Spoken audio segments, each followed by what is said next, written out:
Welcome students. हमारा चल रहा था प्रीवियस लेक्चर में आयन एंड पोस्ट के बारे में। तीन थे हमारे जीएम काउंटर, तीन हमारे डिटेक्टर थे आयन एंड पोस्ट, दूसरा था हमारा आनुपातिक गणित्र और थर्ड था हमारा जीएम काउंटर, गैकर मूलर काउंटर। ठीक है, इस तरह से था।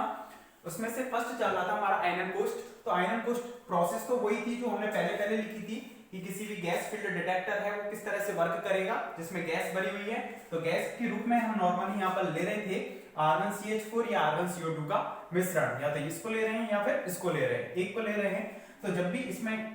एक सिलेंडर है धातु का, उसमें गैस भरी हुई है और यहाँ से कोई भी आयननकारी कण एंटर कर रहा है, कितनी दूरी से, जो एनोड का यहाँ पर वायर लगा हुआ है ये वाला, इससे x0 दूरी बनाते हुए वो यहाँ पर एंटर कर रहा है। ठीक है, आपने एक चीज पढ़ी होगी, अपवाह वेग, इसको बोलते हैं इंग्लिश में ड्रिफ्ट वेलोसिटी। क्या बोलते हैं? Drift velocity. इसका मतलब क्या है? अपवाह वेग। तो यहाँ पर कोई भी आयननकारी कण आ रहा है तो यहाँ पर वो किसी से टक्कर करेगा, किसी भी परमाणु से, आर्गन प्लस और इलेक्ट्रॉन इस तरह से बनाएगा। आर्गन प्लस है वो इधर की ओर मूव करेगा, यहाँ पर बना वो आर्गन प्लस इधर की ओर मूव करेगा, और इलेक्ट्रॉन है वो ऊपर की ओर मूव करेगा, क्योंकि अपोजिट जो चार्ज हैं वो एक दूसरे से अट्रैक्ट होते हैं। तो यहाँ पर वो इस तरह से गति करेंगे। तो यहाँ पर इलेक्ट्रॉन, या ये कहें कि कोई भी आवेश है, किसी भी आवेश का विद्युत क्षेत्र की उपस्थिति में, यानी कि E की उपस्थिति में जो भी वेग होगा, E की उपस्थिति में वेग है, वही उसका क्या कहलाएगा? अपवाह वेग कहलाएगा।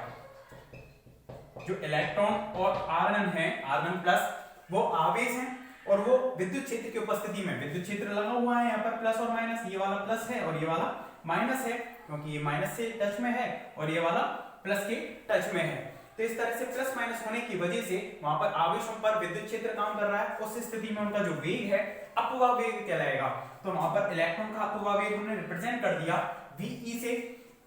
और प्रोटॉन है, यानी कि प्रोटॉन कहें या आवेश पॉजिटिव कहें, पॉजिटिव होने की वजह से उसके अपवाह वेग को हमने रिप्रेजेंट कर दिया VP से, क्योंकि एज ए पॉजिटिव चार्ज है, मतलब एक प्रोटॉन है इसके पास, तो इसलिए VP से हमने इसको रिप्रेजेंट कर दिया। तो हम किसी t समय पर हम बात कर रहे हैं,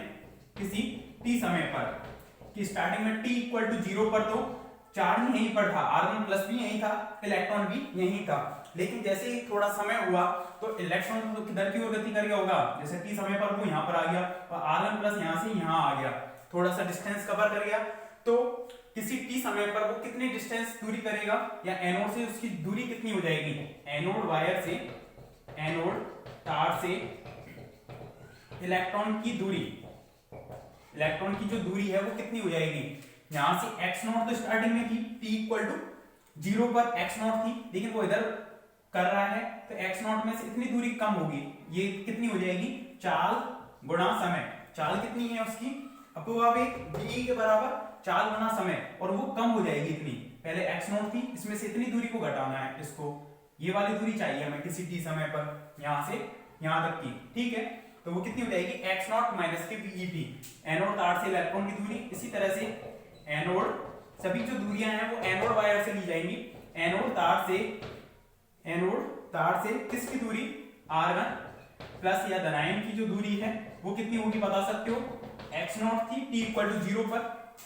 ये तो है ही x0 प्लस इतना और ऐड होगा ये वाला, ये कितना है, चाल गुणा समय दूरी हो जाएगी, चाल गुणा समय, और पॉजिटिव होगा क्योंकि बढ़ रही है, यहाँ पर वो उससे दूर जा रहा है, एनोड वायर से इससे दूर जा रहा है और ये वाला पास आ रहा है। इस तरह से हम इसकी सिद्धांत और क्रिया विधि को देखेंगे,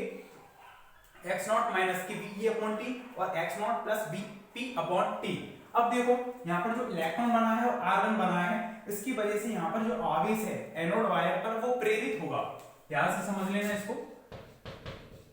यहाँ पर आवेश है एनोड वायर का प्रेरित होगा, और प्रेरित की वजह से वही आवेश इसमें गतिशील होगा इस परपथ में। तो आपने संधारित्र के लिए पढ़ा होगा, ये C इक्वल टू, संधारित्र की धारिता होती है C equal to Q upon V, C equal to Q upon V। तो हम वोल्टेज निकालते हैं किसी समय t पर,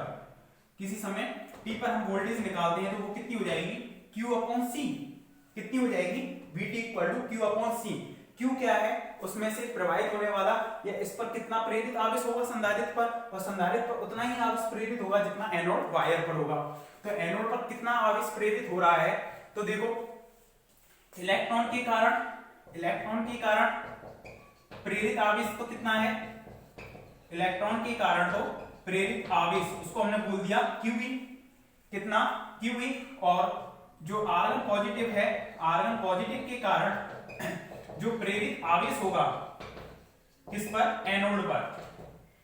ये लिख सकते हैं एनोड पर ही काम कर रहे हैं पूरा कि एनोड पर इलेक्ट्रॉन के कारण प्रेरित आवेश, इलेक्ट्रॉन है उसकी वजह से यहाँ पर प्रेरण क्या होता है, जैसे कि कोई भी एटम है पॉजिटिव है, ये इसमें इलेक्ट्रॉन्स मूव कर रहे हैं, ठीक है। इस तरह से अगर हमने इसके पास कोई पॉजिटिव चार्ज रख दिया तो पॉजिटिव की ओर ये सारे इलेक्ट्रॉन हो जाएंगे, तो इसकी कुछ व्यवस्था इस तरह से हो जाएगी, नेगेटिव इधर पहुंच जाएगा और पॉजिटिव इस तरह से हो जाएगा, मतलब वो ध्रुवित हो जाएगा, उसी को हम बोल रहे हैं प्रेरण। तो एनोड पर इलेक्ट्रॉन की वजह से जो प्रेरण आएगा वो पॉजिटिव चार्ज आएगा, और आयरन की वजह से जो यहाँ पर प्रेरण होगा वो नेगेटिव चार्ज का आएगा। तो आयरन प्लस के कारण एनोड पर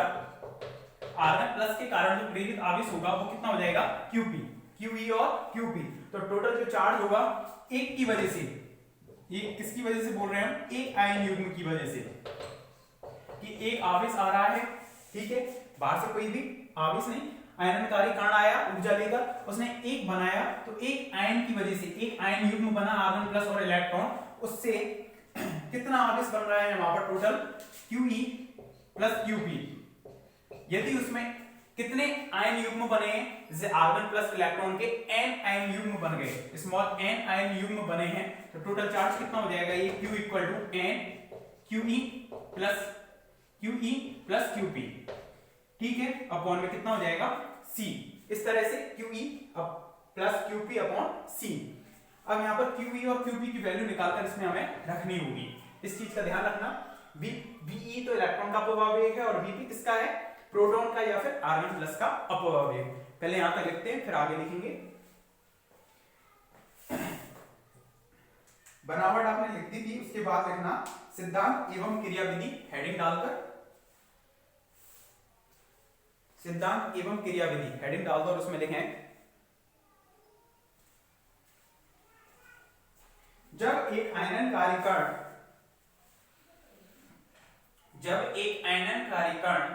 आयनन कोष्ठ में प्रवेश करता है,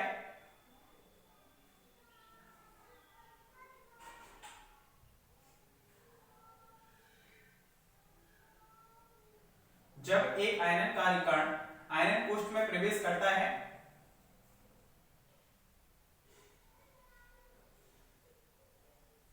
तब यह कण बेलन की अक्ष के समानांतर x0 दूरी से होकर गुजरता है, तब यह आयनन कोष्ठ में उपस्थित गैस को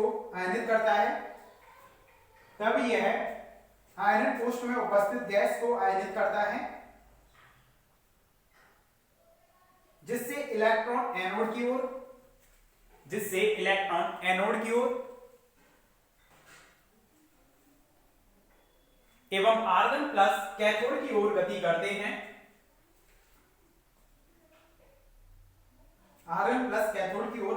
हैं, जिससे आयनन धारा परिपथ में प्रवाहित होती है,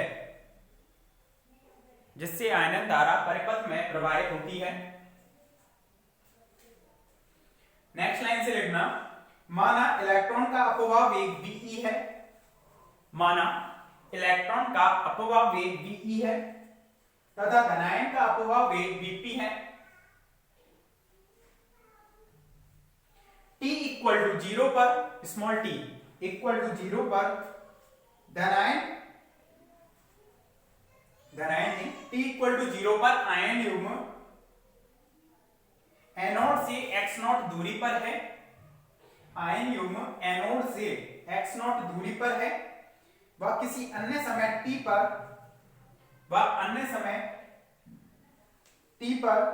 इलेक्ट्रॉन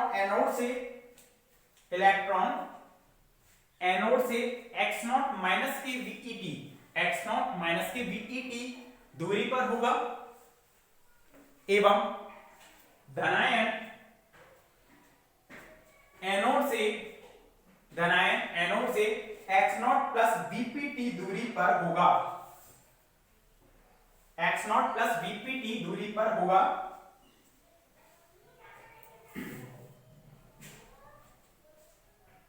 नेक्स्ट लाइन से लिखना, माना स्मॉल टी समय पर एक इलेक्ट्रॉन के कारण, माना टी समय पर एक इलेक्ट्रॉन के कारण एनोड पर प्रेरित आवेश, एनोड पर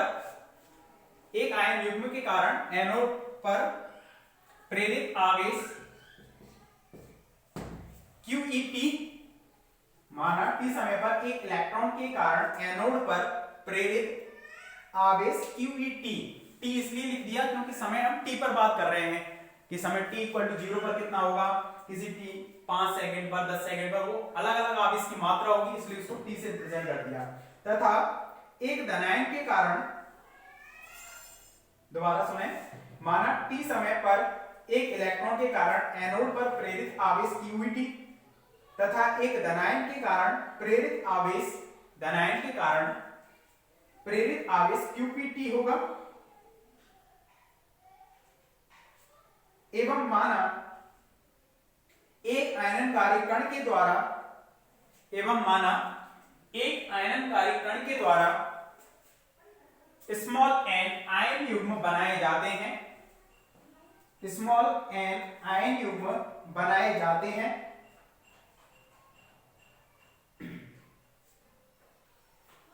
स्मॉल n आयन युग्म बनाए जाते हैं तब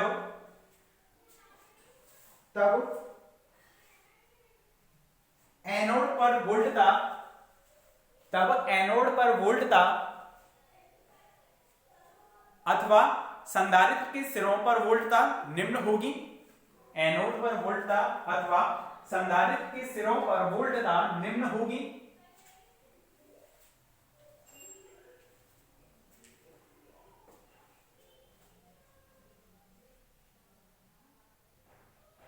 एनोड पर वोल्टता या संधारित्र के सिरों पर वोल्टता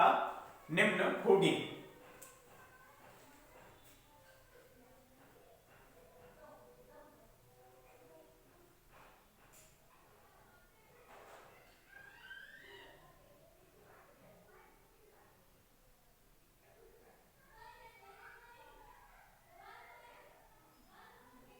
लिख दो इसको, Vt equal to Q upon C equal to N, इसको इस तरह से लिखते हैं ना,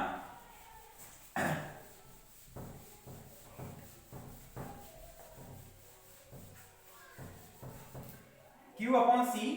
N कितना चार्ज हो जाएगा टोटल, एक की वजह से QET प्लस QPT और Q टोटल चार्ज, N जितने आयन युग्म बनेंगे तो QET प्लस के QPT इस तरह से अपॉन में C इस तरह से, और इसको डाल देना इक्वेशन नंबर 1, इक्वेशन नंबर 1।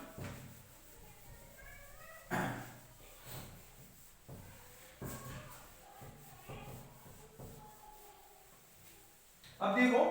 जो आयनन कोष्ठ है उसके लिए साइंटिस्ट ने QET और QPT की वैल्यू किस तरह से निकाली, उसका फॉर्मूला है कि जहां, इस तरह से लिख देना इसके आगे, जहां QET, अब इलेक्ट्रॉन की वजह से जो चार्ज आएगा यहां पर कैसा आएगा, एनोड पर पॉजिटिव प्रेरित आवेश होगा, तो पॉजिटिव में E इतना तो होगा, ब्रैकेट में एनोड से कैथोड की दूरी, एनोड से कैथोड की दूरी माइनस एनोड से जिसके लिए भी प्रेरित आवेश निकाल रहे हैं, जिसकी वजह से भी उसकी दूरी, एनोड से इलेक्ट्रॉन की दूरी, एनोड से इलेक्ट्रॉन की दूरी, ठीक है, अपॉन में आ जाएगा एनोड से कैथोड की दूरी, ये वाला एनोड से कैथोड की दूरी, एनोड से कैथोड की दूरी, इस तरह से इसका फॉर्मूला है। तो यहाँ पर QET की वैल्यू कितनी आ जाएगी हमारे पास, इलेक्ट्रॉन की वजह से प्रेरित आवेश आया है वो पॉजिटिव आएगा, क्योंकि अपोजिट चार्ज प्रेरित होगा तो प्लस में E, एनोड से कैथोड की दूरी, एनोड और कैथोड के बीच की दूरी जो सिलेंडर की त्रिज्या होगी उतनी होगी डी माइनस एनोड से इलेक्ट्रॉन की दूरी हमने निकाली थी अभी कितनी, x नॉट माइनस की बीईटी, ठीक है इतनी थी, अपॉन में कितना आ जाएगा d, ये आ जाएगा इक्वेशन नंबर, इसको डाल दिया हमने 2। इसी तरह से हम क्यूपीटी को निकालेंगे। देखो क्यूपीटी का फॉर्मूला इसी बेस पर हम निकाल सकते हैं, कैसे, प्रोटॉन की वजह से या धनायन की वजह से उस पर चार्ज कैसे आएगा, नेगेटिव ई, एनोड से कैथोड की दूरी, एनोड से कैथोड की दूरी, ठीक है, माइनस में हो जाएगा एनोड से किसकी दूरी, अब एनोड से धनायन की दूरी, वहां पर इलेक्ट्रॉन की दूरी ले रहे थे, धनायन यानी आर्गन प्लस की दूरी किसी एट टाइम टी पर, अपॉन में कितना आ जाएगा, एनोड से कैथोड की दूरी, एनोड से कैथोड की दूरी, तो ये कितना आ जाएगा हमारे पास, QPT इक्वल टू कितना हो जाएगा, माइनस के ई डी माइनस के एक्स नॉट प्लस के VPT, ठीक है, एक्स नॉट प्लस के VPT, इस तरह से, और अपॉन में कितना हो जाएगा D। यहाँ पर इलेक्ट्रॉन का अपवावेग है और ये प्रोटॉन का अपवावेग है। अच्छा एक बात बताओ, इलेक्ट्रॉन का अपवावेग ज्यादा हो गया या प्रोटॉन का अपवावेग, प्रोटॉन कैसा है, जो प्रोटॉन का जो मास है आर्गन प्लस है, ये कहेंगे कि आर्गन प्लस है, उसका जो मास है इलेक्ट्रॉन के मास की तुलना में बहुत अधिक होगा, तो इलेक्ट्रॉन सूक्ष्म पार्टिकल है, और कोई भी पार्टिकल जितना सूक्ष्म होगा वो उतनी ही वेग से क्या कर पाएगा, गति कर पाएगा, जितना छोटा पार्टिकल होगा उसको उतना ही हम वेग प्रदान कर सकते हैं। इसलिए जो क्वांटम पार्टिकल होते हैं जैसे कि इलेक्ट्रॉन, प्रोटॉन, न्यूट्रॉन, ये क्या होते हैं, लाइट की वेलोसिटी से मूव कर सकते हैं, जबकि कोई भी एक पार्टिकल है जैसे कोई पत्थर का टुकड़ा है, उसको आप इतनी वेलोसिटी प्रदान नहीं कर सकते अकॉर्डिंग टू अल्बर्ट आइंस्टाइन, क्योंकि उसका लगातार द्रव्यमान है वो बढ़ता हुआ जाएगा, किससे, इस वाले फॉर्मूले से, उसमें द्रव्यमान में लगातार वृद्धि होती हुई जाएगी। ये पढ़ाया था मैंने मैथमेटिकल फिजिक्स में सेकंड ईयर में, ठीक है। तो यहां तक लिखें इक्वेशन नंबर 3 तक, इक्वेशन नंबर 1 के बाद 3 तक लिख दो उसको कंप्लीट।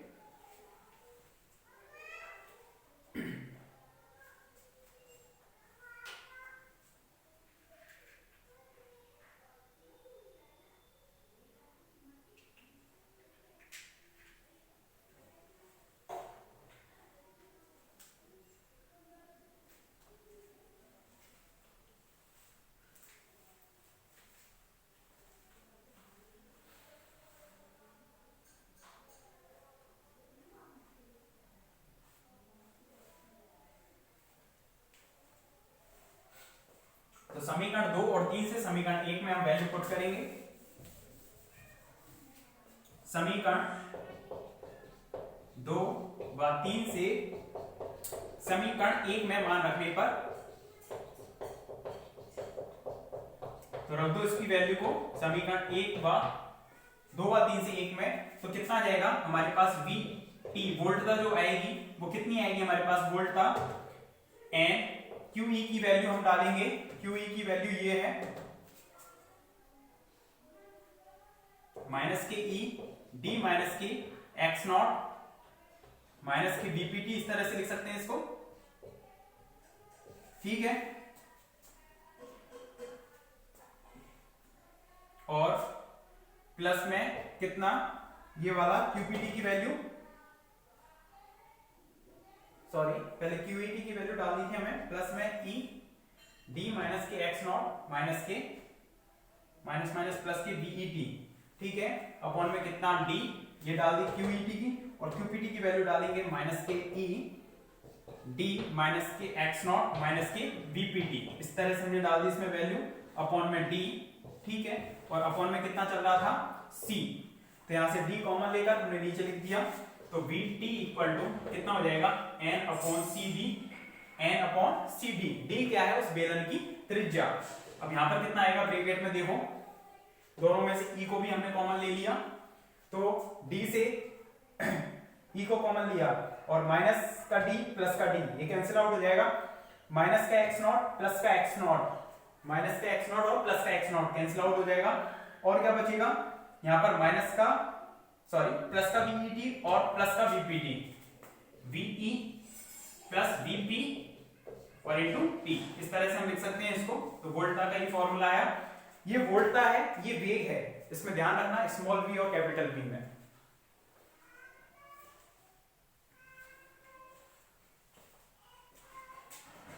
टी है ये, यहां तक लिख दो इसको।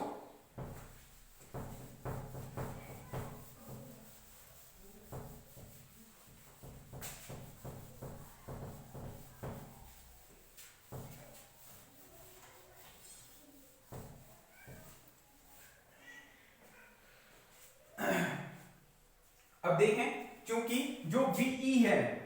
जो इलेक्ट्रॉन का अपव्यय वेग है, वो ज्यादा होगा किसकी तुलना में, VP की तुलना में, इसलिए VP को VE के सापेक्ष हमने नगण्य मान लिया। इसलिए VT इक्वल टू कितना हो जाएगा, NeVe, इसको नगण्य मान लिया, और T अपॉन में कितना हो जाएगा, C इंटू D। इस तरह से हो जाएगा फॉर्मूला, ठीक है, इस तरह से फॉर्मूला हो जाएगा। तथा माना, इधर देखो अब, कि माना कि जब समय t इक्वल टू टीई है, जब t इक्वल टू टी है, तब आयन युग्म है, वो इलेक्ट्रॉन है, एनोड पर पहुंच जाता है। t इक्वल टू टीई पर इलेक्ट्रॉन एनोड पर पहुंच जाता है, एनोड पर पहुंच जाता है। तब उसके लिए जो, तो t इक्वल टू टी इसमें पुट करेंगे हम, तो ये कितना आ जाएगा, VT इक्वल टू कितना आ जाएगा, NE T equal to TE पर VE TE अपॉन CD। इस तरह से लिख दो इसको, TE सफिक्स में लिखते हैं यहां तक।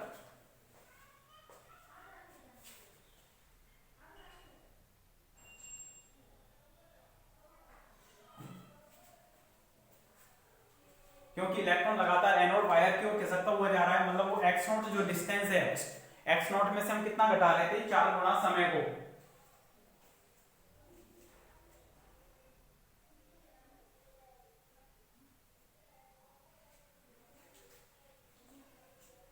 यहां तक लिख दो इसको, इक्वेशन नंबर 3, इसको डाल देना 4, और समय जब t इक्वल टू टी हुआ मान लिया, तब इलेक्ट्रॉन है वो एनोड पर पहुंच जाएगा, मतलब उसके द्वारा जो तय की गई दूरी है, चूंकि VE इंटू टीई 4 गुना समय दूरी हो गई, और 4 गुना समय, इतने समय में वो खातर कितनी डिस्टेंस तय कर रहा था, जैसे कि ये सिलेंडर था हमारा, उसमें यहाँ पर, और ये इस तरह से x नॉट दूरी तय करते हुए यहाँ से यहाँ तक पहुंचा, तो 4 गुना समय, जब समय इतना था टी, तब वो यहाँ पर पहुंच गया। तो यानी उसने कुल कितनी डिस्टेंस तय की है, x नॉट डिस्टेंस तय की है। तो VTE इक्वल टू कितना हो जाएगा, equal to NE x naught upon CD, NE x naught upon CD। मतलब ये कह सकते हैं कि स्पंद जो बोल्टता है या आयनन बोल्टता है, उसका जो मान है आयन युग्मों की संख्या पर निर्भर कर रहा है। जितने ज्यादा आयन युग्म बनेंगे, उतने ही ज्यादा वहां पर बोल्टता होगी। तो हम वहां पर अंदाजा लगा सकते हैं, आइडिया लगा सकते हैं उस चीज का, कि वहां पर जो रेडिएशंस हैं वो ज्यादा मात्रा में निकल रही हैं या फिर कम मात्रा में, क्योंकि उसी हिसाब से हमें वहां पर पीक मिलेगी वोल्टता की, कि अगर वहां पर ज्यादा निकल रहे हैं तो इस तरह से पीक मिल जाएगी, अगर वहां पर कम निकल रहे हैं तो इस तरह से हमें वो पीक मिल जाएगी वोल्टता के लिए। ठीक है, तो उसके आधार पर हम उसका डिटेक्शन कर लेंगे वोल्टता को देखते हुए।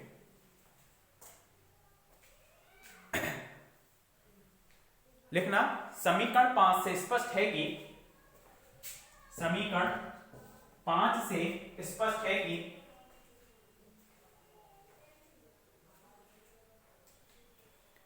कि स्पंद बोल्टता का मान, समीकरण 5 से स्पष्ट है कि स्पंद बोल्टता का मान आयन युग्मों की संख्या पर निर्भर करता है, आयन युग्मों की संख्या पर, संख्या ब्रैकेट में लिख देना स्मॉल n, पर निर्भर करता है। स्पंद बोल्टता का मान आयन युग्मों की संख्या स्मॉल n पर निर्भर करता है। इसके बाद हेडिंग डाल देना कमी। इसकी कमियां क्या हैं? तो एक ही कमी है इसकी कि कम ऊर्जा का अगर कोई भी पार्टिकल आएगा तो उसको ये डिटेक्ट नहीं कर पाता है, कमी, क्योंकि वो कम कम ऊर्जा लेकर आएगा तो कम आयन बनाएगा, और कम आयन युग्म बनाएगा तो उसमें लगभग वोल्टता इस तरह से कम पीक की बनेगी। तो लगभग इससे अंदाजा नहीं लग पाएगा कि उसमें से रेडिएशंस निकल रही हैं या नहीं निकल रही किसी भी रेडियोएक्टिव पार्टिकल से। तो लिख देना इसमें कमी। आयन कोष्ठ के द्वारा कम ऊर्जा के कणों का आयनन कोष्ठ के द्वारा कम ऊर्जा के कणों का संसूचन नहीं किया जा सकता।